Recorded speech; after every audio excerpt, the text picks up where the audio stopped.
You've invested a lot in your education, and people have invested in you. And let me tell you, the world needs your talents. Man, does it ever. The world needs a lot, and we need it from you. We really do. We need it from you young people. I mean, I'm not speaking for the rest of us up here, but I know I'm getting a little grayer. We need it from you, the young people, because remember this. So you got to get out there. You got to give it everything you got, whether it's your time, your talent, your prayers, or your treasures. Because remember this, you will never see a U-Haul behind a hearse. I'll say it again. You will never see a U-Haul behind a hearse. You can't take it with you. The Egyptians tried it, and all they got was robbed. So the question is, what are you going to do with what you have? I'm not talking about how much you have. Some of you are business majors, some of you are theologians, nurses, sociologists. Some of you have money, some of you have patience, some of you have kindness, some of you have love, some of you have the gift of long suffering. Whatever it is, whatever your gift is, what are you going to do with what you have? Fail big. That's right. Fail big. Today's the beginning of the rest of your life, and it can be very frightening. It's a new world out there. It's a mean world out there, and you only live once. So do what you feel passionate about. Take chances professionally. Don't be afraid to fail. There's an old IQ test, was 9 dots, and you had to draw 5 lines with a pencil within these 9 dots without lifting the pencil. The only way to do it was to go outside the box. So don't be afraid to go outside the box. Don't be afraid to think outside the box. Don't be afraid to fail big, to dream big. But remember, dreams without goals are just dreams, and they ultimately fuel disappointment. So have dreams, but have goals. Life goals, yearly goals, monthly goals, daily goals. I try to give myself a goal every day. Sometimes it's just to not curse somebody out. Simple goals, but have goals. And understand that to achieve these goals, you must apply discipline and consistency. In order to achieve your goals, you must apply discipline, which you have already done, and consistency every day, not just on Tuesday and miss a few days. You have to work at it every day. You have to plan every day. You've heard the saying, we don't plan to fail, we fail to plan. Hard work works. Working really hard is what successful people do. And in this text, tweet, twerk world that you've grown up in, remember, just because you're doing a lot more doesn't mean you're getting a lot more done.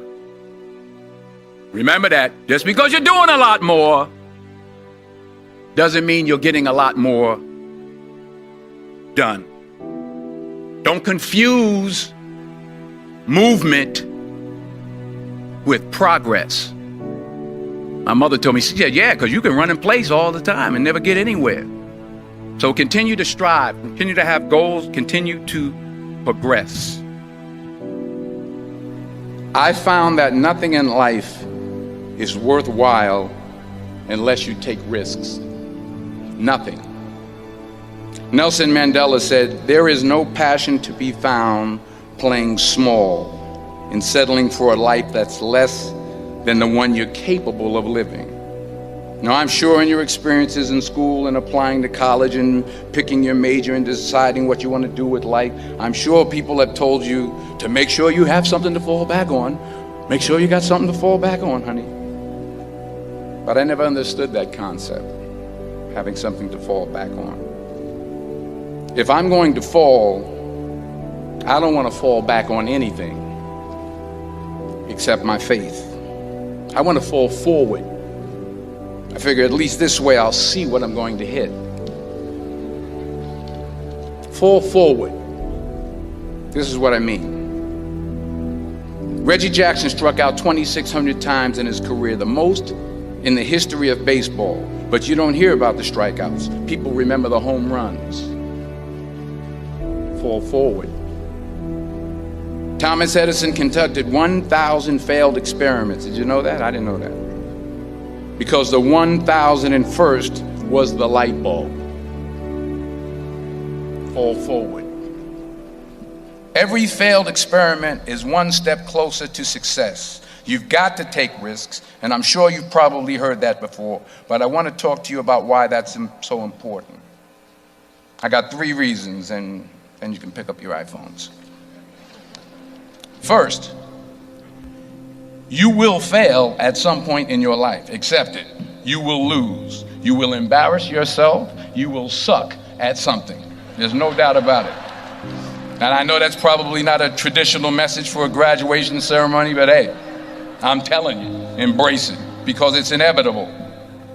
And I should know. In the acting business, you fail all the time. Early on in my career, I auditioned for a part in a Broadway musical. Perfect role for me, I thought, except for the fact that I can't sing. I didn't get the job. But here's the thing. I didn't quit. I didn't fall back. I walked out of there to prepare for the next audition, and the next audition, and the next audition. I prayed. I prayed, and I prayed. But I continued to fail, and fail, and fail. But it didn't matter, because you know what? There's an old saying, you hang around the barbershop long enough, sooner or later you're going to get a haircut. So you will catch a break, and I did catch a break. Last year, I did a play called Fences on Broadway. Someone talked about it. Won the Tony Award. And I didn't have to sing, by the way. But here's the kicker. It was at the Court Theater. It was at the same theater that I failed that first audition 30 years prior. The point is, and I'll pick up the pace, the point is every graduate here today has the training and the talent to succeed. But do you have the guts to fail? Here's my second point about failure. If you don't fail, you're not even trying. I'll say it again. If you don't fail, you're not even trying. My wife told me this great expression. To get something you never had, you have to do something you never did. Les Brown's a motivational speaker. He made an analogy about this. He says, imagine you're on your deathbed, and standing around your deathbed are the ghosts representing your unfulfilled potential. The ghost of the ideas you never acted on. The ghost of the talents you didn't use. And they're standing around your bed, angry, disappointed, and upset. They say, we came to you because you could have brought us to life, they say. And now we have to go to the grave together. So I ask you today, how many ghosts are going to be around your bed when your time comes? Because the chances you take, the people you meet, the people you love, the faith that you have, that's what's going to define you. Never be discouraged. Never hold back. Give everything you got. And when you fall throughout life, and remember this, fall forward. Say thank you for grace. Thank you for mercy. Thank you for understanding. Thank you for wisdom. Thank you for parents. Thank you for love. Thank you for kindness. Thank you for humility. Thank you for peace. Thank you for prosperity. Say thank you in advance for what's already yours. It's how I live my life. That's why I am, one of the reasons why I am today. Say thank you in advance for what is already yours. True desire in the heart for anything good is God's proof to you, sent beforehand to indicate that it's yours already. I'll say it again. True desire in the heart, that itch that you have, whatever it is you want to do, that thing that you want to do to help others and to grow and to make money, that desire, that itch, that's God's proof to you, sent beforehand already to indicate that it's yours. And anything you want good, you can have. So claim it. Work hard to get it. When you get it, reach back. Pull someone else up. Each one, teach one. Don't just aspire to make a living. Aspire to make a difference.